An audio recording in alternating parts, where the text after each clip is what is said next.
today I'm gonna make enchilada sauce. So I know you can grab a can of enchilada sauce in the store, but I don't know, and I do that as well. I keep some on my shelf in case I'll need something quick to grab. But a homemade enchilada sauce is just over the top so much better. And it's really simple to prepare. So the most difficult part of creating enchilada sauce is the peppers. And so you have to seed these peppers.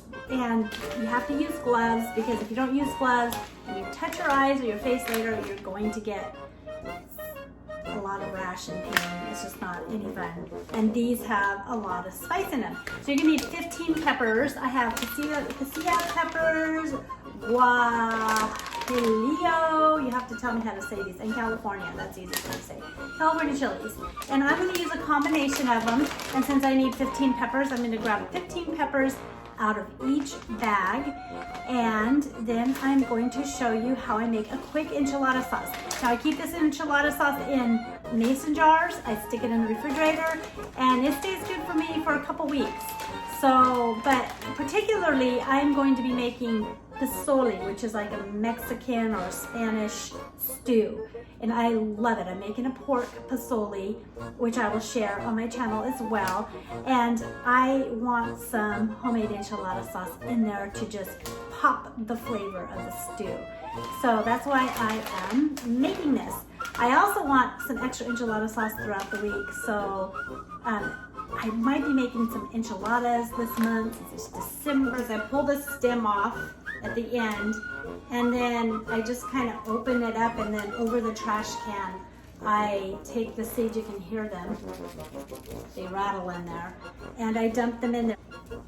This is probably the most time consuming part, and the reason you take the seeds is because the seeds are what have so much of the heat in them. So if you get seeds in your enchilada sauce, if you put those seeds inside your sauce, nobody's going to be able to eat unless there's somebody that, except for people that love to have things that burn the hell out of their mouth, which isn't very many people that I know of.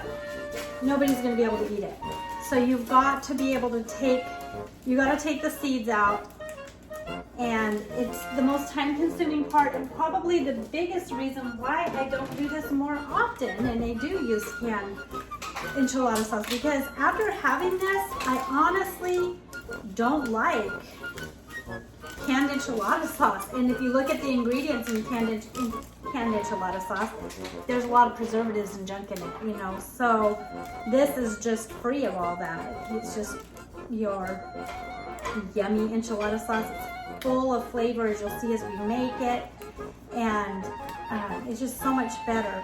Now when I open these, what happens is they kind of fall apart, so you have to be careful, because sometimes pieces of it drop into the trash, and you know, I want the skin. But as you see on the inside, there's peppers sticking. Now I don't worry about every single one of them, but I try to get, if they're loose at all, I try to pop them off. Because again, the seeds are super hot, and I have to go down to the bottom of it to make sure. Even in the tip, there's a couple seeds in the tip of the peppers. You'll see several little seeds. So I personally just like to get them all out. And this is gonna take me a few minutes, so I will be back when I'm done. Okay, so now my peppers are on my cookie sheet. I have my oven preheated to 350, and I'm going to stick these in the oven to roast them just enough to bring out their flavor. So approximately 1.5 to 2 minutes. Now, so many times I've set my timer and they roasted faster than I wanted them to, and if your peppers start smoking, everybody in the household is going to start choking. That smoke is potent, so you don't want it to smoke. So you want to sit by the stove, smell for it. As soon as you smell those peppers, these smell amazing already, even without putting them in the oven. So now I've taken them out of the oven. I had them in there for approximately a minute and a half. I didn't really time it. They're still a little soft. They're all really warm, so it's bringing the oils out to the surface. So that's what makes, you know, the flavors all in the oils. And so now I'm going to soak these in water. Hold on. So I got a bowl, and I am going to put all my chilies inside this bowl. And then I'm going to put in enough water, just enough to get them all covered.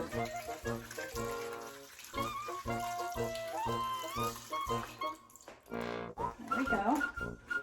Now that it's covered and covering the chilies, I'm going to weigh it down so it stays beneath the water with a plate. So I put them in water, and I am going to let them soak for 30 minutes, for about 30 minutes. So I'm going to set my timer for 30 minutes, which I already did, and I'm going to let these soak. Now, I forgot to heat up the water. Normally I warm the water and put hot water on them, and I didn't, but I don't think that's going to make a huge difference. So I'm not really worried about it, but just so you know, I usually would heat the water up. I wanted to prepare this video for my favorite tool Tuesday. I want to try to feature some of my favorite kitchen tools. Now this Vitamix I got several years ago. It is still going strong. It's a little faded. I could probably use a new one soon, but oh my gosh, I must say I get more use out of this Vitamix, almost as much use as I do my pots and pans. I make smoothies with it. I'm gonna put my enchilada sauce in there to blend it. It is a high-speed blender, so it just does things that your regular blender would just burn out trying to do. And I love my Vitamix. You can do powders in it. You can do nut butters in it. I make my almond milk in it. There's so many things I use this for. It's just countless things that I do with my Vitamix. So I just wanted to feature that and say, save up for one. They are expensive. Put some money aside and say, this is my Vitamix fund. Stick a little envelope in your drawer and write your checks over for $5, or pull a little bit of money out every once in a while when you're paying for your groceries, and just tuck it in there and just save for a Vitamix. You will not regret it. So I strained my my soaking water out and I saved it, and I am going to put my peppers inside my Vitamix blender.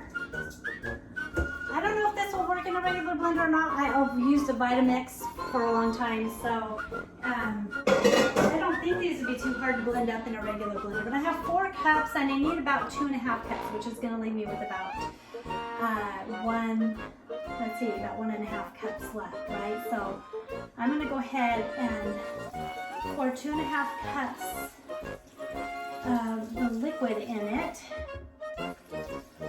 And into this, I'm going to add 2 teaspoons of cumin. Now, I always do a little bit over a teaspoon because I love cumin, and it's not one of those things that has to be measured perfectly, so I always get a little bit over what I need. Next, I'm going to put in a teaspoon of salt, and I use my sea salt, some kind of good quality sea salt. And then as simple as that, I'm going to blend it. Now I'm missing the little thing that goes up here. It always gets lost, so I always just put my hand up here, unless it's hot, and then I gotta figure out something else I can plate. But I'm just gonna start it on all the way at the bottom number and work up, because if I start on a higher number, all that water is gonna splash everywhere, so. One thing I forgot is I need to put my garlic in there. And you need 4 to 5 cloves. I'm gonna put 5. I like to maximize my flavor.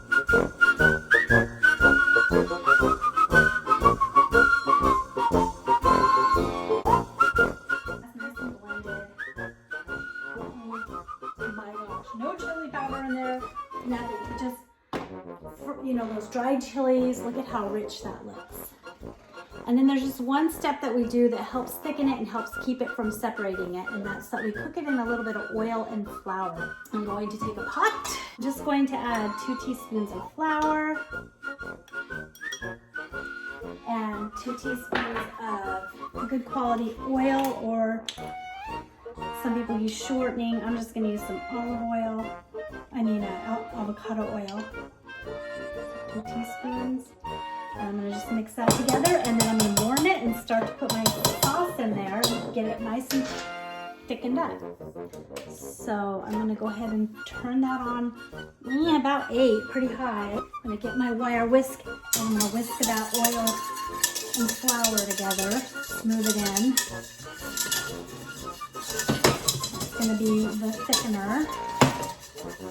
And again, this is just another little step to do to thicken this up a bit so that it doesn't separate, because a lot of times, you know, sauces like this can, you get it nice and thick like that, but then it starts to separate and you get like this watery part on it. And this prevents that from happening.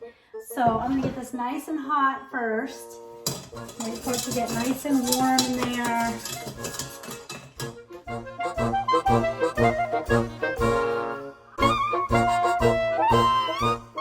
Now see, that's already thickening up as soon as I put that in there, because that oil's nice and hot and it's thickening pretty fast. So I'm gonna get some more in there, get it cooked up, and then I'm just gonna get me a rubber spatula so I don't waste any of that beautiful sauce.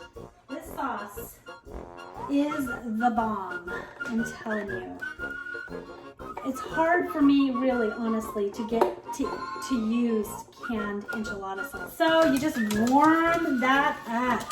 Bring it to like a slight boil and it's done. You save your extra liquid, because if it's overly thick, then you'll add a little extra liquid. You know, the soaking liquid. You'll add a little extra of that in there. So it's just starting to boil, so I'm going to turn that heat off, because really all you need to do is boil it a bit. And it's almost, gosh, it's pretty thick, but it's not too bad. But I think I'm going to now, for for tamales, that would be a really good thickness. See, it's not like your canned enchilada sauce. It's got some nice, let's see if I can get a little spoon over here and you can kind of see that thickness. And let me try it. Oh my gosh. That's so full of flavor. So I could always add a bit of this if I want to thin it out just a little bit, you know. And what I'm going to do now is just let this cool, and then I will put this, use some of it in my posole, and then I'll put the rest in a jar and refrigerate it. So over and out for a second. This is what's left of my enchilada sauce. Back there you can see my crock pot. I just got through doing my video for preparing my posole. I can't wait to have it. It's like one of my favorite stews, favorite dishes. I love it. So I'm really excited to have it tonight and to share it with you. And I'm gonna put this, I'm gonna leave it and let it cool out on the counter, and then once it's cool, I'm gonna stick it in the refrigerator, and I will have more enchilada sauce for maybe another upcoming recipe that I'll share with you. Who can tell? I hope you liked this recipe for enchilada sauce, and I hope you try it. If you've made your own enchilada sauce, I would love to hear about it down in the comments.